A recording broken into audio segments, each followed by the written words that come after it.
ఒకానొక సమయంలో అడవిలో ఒక అందమైన పొదరిల్లుండేది. అక్కడ ఒక 6 అడుగుల పొడవైన ఆనుగు ఉండేది. దాని పేరు బాలు. బాలుకి అడవిలో కొత్త కొత్త ప్రదేశాలు తిరగడం చాలా ఇష్టం.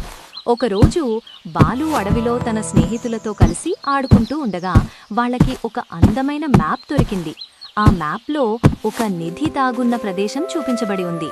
బాలుకి ఈ విషయం చాలా ఆనందం వేసింది.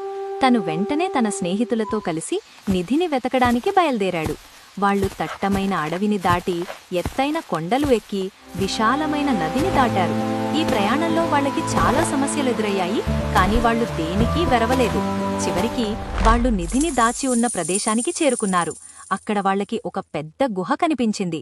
గుహలోకి ప్రవేశించిన వాళ్ళు నిధిని చూసి చాలా ఆశ్చర్యపోయారు. ఆ నిధిలో రత్నాలు, వజ్రాలు, బంగారు నాణాలు ఉన్నాయి. బాలు తన స్నేహితులతో కలిసి నిధిని పంచుకుని ఆనందంగా ఇంటికి తిరిగి వచ్చాడు.